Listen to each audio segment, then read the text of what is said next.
Sadhguru, Namaskaram.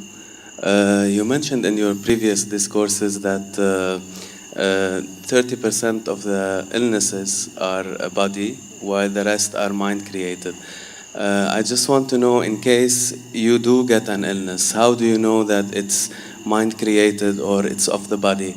And in case it's psychosomatic in nature, what would be the emotional and the thought pattern that's behind it? How would you find that out and correct it if possible? Thank you. Suppose your right hand gets up and does funny things and smashes you, pokes your eyes, do you have an ailment or no? Yes, isn't it? For sure you have. That's exactly what your mind is doing, isn't it? It gets up, pops around, hurts you, pokes you, makes you cry, makes you suffer. Do you have an ailment or no? If your hand started poking at you, hitting you, beating you up, definitely you are sick, isn't it? Yes. So if your thoughts and emotions are poking you, strangling you, torturing you every day, aren't you sick, I'm asking? So, because this sickness is on, it will manifest in so many ways in the physical body. There is no question anymore.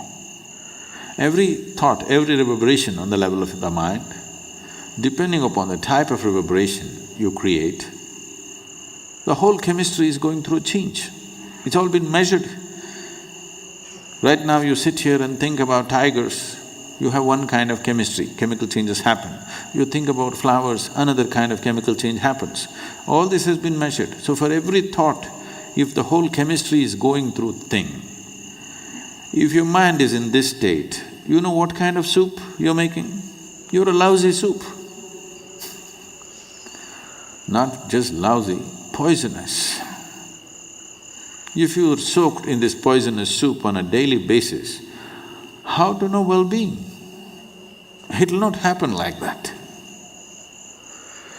We don't have so much control today in the world as to what we eat, what we drink, what we breathe. All of it is somewhat poisoned.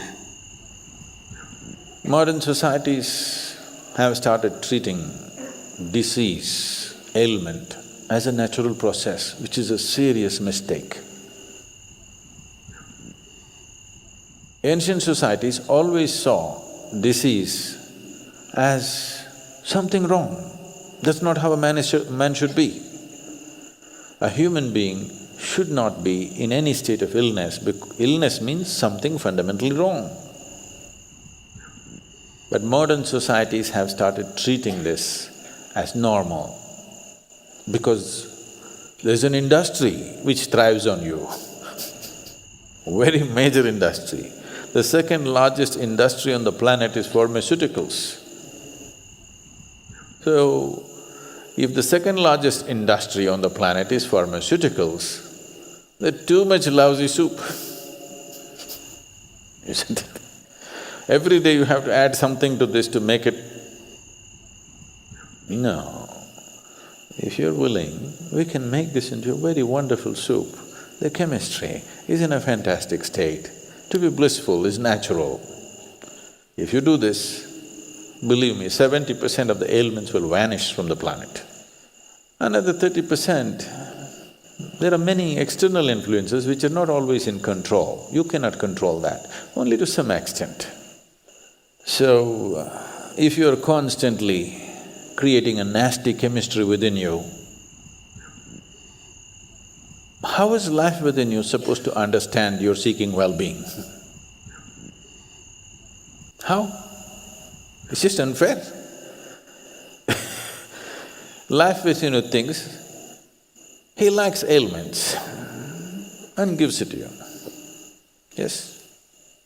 If you're poisoning your system from within, for which there is substantial proof, for every thought and emotion, the chemical composition of your body is changing, if you're creating poison from within you and you want to live well, how is it? Life doesn't work like that. Unless you do right things will not happen to you.